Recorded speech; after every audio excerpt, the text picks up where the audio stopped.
Covid കാലത്തിന് ശേഷം തിയേറ്ററുകൾ വീണ്ടും തുറക്കുന്ന സമയം. കാണികൾ തിയേറ്ററിലേക്ക് ഒഴുകിയെത്തുമെന്ന് പ്രതീക്ഷിച്ച് സിനിമകൾ പുറത്തിറങ്ങുന്നു. എന്നാൽ റിലീസ് ചെയ്യുന്ന സിനിമകളെല്ലാം അമ്പേ പരാജയപ്പെടുന്നു.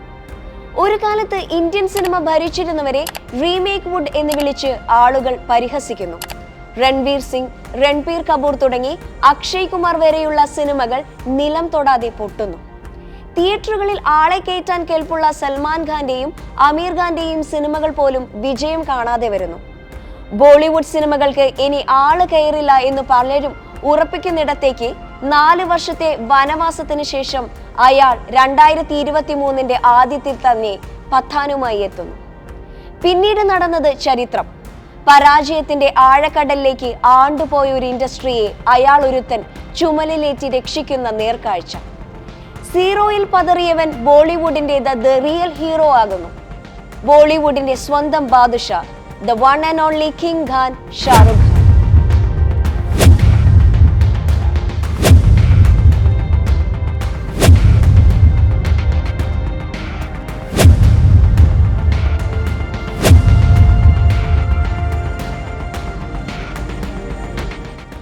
ട്രെയിലറിൽ തന്നെ ഒരു തീപ്പൊരി ഇട്ടുകൊണ്ട് തന്നെയാണ് ഷാറുഖ് ഖാന്റെ പത്താൻ ആദ്യമേ ഇറക്കിയത്.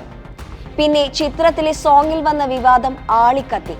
ദീപിക പദുകോണിന്റെ വസ്ത്രത്തിന്റെ നിറം പോലും വിവാദമാക്കി പത്താനെ ബഹിഷ്കരിക്കാൻ ചിലർ ശ്രമിച്ചപ്പോൾ അവരുടെ ശ്രമങ്ങളെല്ലാം നിഷ്പ്രഭമാക്കിയായിരുന്നു ഷാറുഖിന്റെ കിടിലൻ വരവ്. ഗംഭീര ആക്ഷനും കിടിലൻ ഡാൻസ് നമ്പറുകളുമെല്ലാം നിറഞ്ഞു നിന്ന സിനിമ തിയേറ്ററുകളിൽ ഉത്സവം തീർത്തു. ഷാറുഖിനൊപ്പം സൽമാനും വില്ലനായി ജോൺ എബ്രഹാമും കൂടി ചേർന്നപ്പോൾ അത് ആരാധകർക്കൊരു ട്രിപ്പിൾ പഞ്ചായി. 1000 കോടി ക്ലബിൽ പത്താൻ ഇടം നേടിയപ്പോൾ അത് ഷാറുഖ് ഖാന്റെ മാത്രമല്ല, ബോളിവുഡിന്റെ കൂടി തിരിച്ചുവരവായിരുന്നു.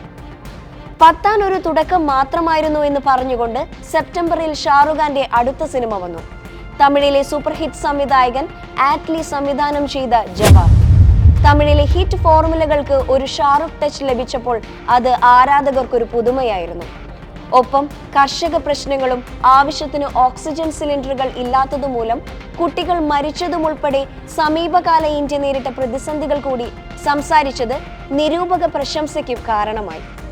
ജവാനിലൂടെ തെന്നിന്ത്യൻ താരങ്ങൾ അടക്കി ഭരിച്ചിരുന്ന 1000 കോടി ക്ലബിനെ SRK തന്റെ സാമ്രാജ്യമാക്കി മാറ്റി. ഒരു വർഷം കൊണ്ട് തന്നെ 1000 കോടി ചിത്രങ്ങൾ. ഷാറുഖ് ഖാന്റെ കാലം കഴിഞ്ഞു എന്ന് വിമർശിച്ചവർക്ക് തന്നെ എന്തുകൊണ്ട് കിങ് ഖാൻ എന്ന് വിളിക്കുന്നു എന്ന് SRK വീണ്ടും ഓർമ്മിപ്പിച്ചു. പിന്നീട് വന്ന രാജ്കുമാർ ഇറാനി ചിത്രമായ ഡങ്കിക്ക് മിക്സഡ് റിവ്യൂ വന്നെങ്കിലും ചിത്രം 500 കോടിക്ക് മുകളിൽ കളക്ഷൻ നേടിയിരുന്നു. ആക്ഷൻ പാക്ക് സിനിമകൾക്ക് ശേഷം ഷാറുഖ് ചെയ്ത ഒരു ഫീൽ ഗുഡ് ചിത്രമായാണ് ഡങ്കിയെ പ്രേക്ഷകർ വിലയിരുത്തിയത്. 4 വർഷത്തെ ഇടവേളയിൽ ചില ക്യാമിയോ റോളുകളും ഷാറുഖ് ചെയ്തു വെച്ചു. ആമീർ ഖാൻ ചിത്രത്തിലും സൽമാൻ ഖാന്റെ ടൈഗറിലും രൺബീർ കപൂർ ആലിയ ജോഡിയിൽ വന്ന ബ്രഹ്മാസ്ത്രത്തിലും താരം സ്ക്രീനിൽ വന്നത് ആരാധകർ ആഘോഷമാക്കിയിരുന്നു. ദിൽവാലയിലെയും ഫാനും റേസിലെയുമെല്ലാം പരാജയ കാരണം താരം ഒരുപാട് പരിഹസിക്കപ്പെട്ടു. ശേഷം വീഴ്ചകളിൽ നിന്നും ഉയർത്തെഴുന്നേൽക്കാൻ അയാൾ ഒരു വിശ്രമമെടുത്തു. ഒന്നുമില്ലായ്മയിൽ നിന്നും തുടങ്ങിയ ഷാറുഖിന് തോൽക്കാൻ പേടിയുണ്ടായിരുന്നില്ല. പരാജയങ്ങളുടെ കൈപ്പറിഞ്ഞ 2000ന്റെ ആദ്യ ഭാഗങ്ങളിൽ നിന്നും അയാൾ ഒരിക്കൽ ഉയർത്തെഴുന്നേറ്റിട്ടുണ്ട്.